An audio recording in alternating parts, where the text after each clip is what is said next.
भगवान शंकरची मंदिर असतो खूप डोंगरावरती। रोज गावातले ब्राह्मण येणार, सोळाने भस्म लावून नैवेद्य घेऊन येणार, पूजा पाठ करून जाणार।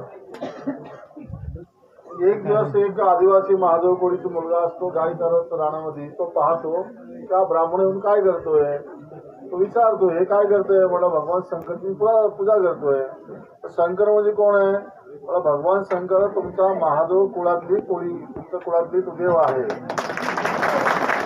महादेव कोळी तुमचं नाव कोडला, तुमचं कुळातली देव आहे। मग आम्ही का नाही करतो पूजा? तुम्ही का करत नाही पूजा? तुम्ही आम्हाला दिला आहे, तुम्ही करत नाही पूजा, आम्ही करतो आहे। मी केलं का चालेल का? हो म्हटलं, तू करू शकतो। मला मंत्र येत नाही, पूजापाठ माहित नाहीये। ब्राह्मणाने सांगतो श्रद्धाने पूजा इकडे देव प्रश्न होतो। भगवान शंकर जो आहे श्रद्धा विश्वास रूपिणी, पण श्रद्धाने पूजा केलं प्रगट होणार आहे, तसा मंत्रतंत्राने होत नाहीये।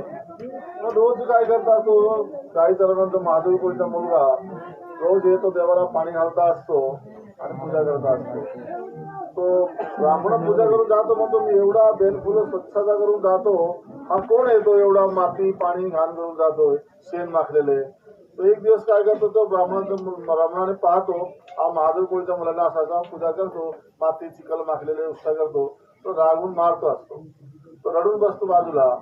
भगवान शंकर आणि पार्वती असं जाताना डोंगरातून पाहिले, त्या पार्वती म्हणतो बा तुमचं एक भक्त आहे, चिता तिला धारण केलेले आहे, तो आरामसे खाऊन मौज करतो, दुसरं रडतोय। म्हणला कोण श्रेष्ठ आहे? तो भगवान शंकर आपण परीक्षा घेऊया। ब्राह्मणाने आतमध्ये बसून पूजा केले चालू असतो आणि तो पोरगा बाहेर बसून रडत असतो। तेवढ्यात भूकंप होतो जोराने।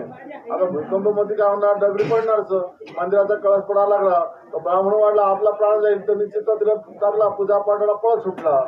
तो नंदी बसला होता महादेव कुळाचा पोरगा, तोंडाला आपला देवावरची दगडी पळत आला आणि देवाला मिठ्या मारून बसला। तो भगवान शंकर कोण माझं भक्त सांग बघू। जो पूजाचं महत्व नाही, श्रद्धाचं महत्व। बंदे सदा सर्वदा, जोला त्याला बंधन करतो आपण ज्याचा श्रद्धा आहे आपल्यावरती। श्रद्धावान लभते ज्ञान तत्परच सहित्रिय। श्रद्धाने तुम्ही पूजा करा, हा वडीलनाथ भगवान शंकर जो आहे तुमच्यावर कृपा दृष्टी करीन। नाही मंत्र ना तंत्र, तांब्यावर पाणी घाला, बेल फुलवा, आरती पूजा करायचा। नियमप्रमाणे देवाला प्रार्थना करतो, आपला पंचकोश सुधरी 2-3 जिल्ह्याचे जेवढे लोक येतात सर्वांना सुखी समृद्धी ठेवील, सर्वांचे संकट दूर करेल, सर्वांना तो आशीर्वाद देतो।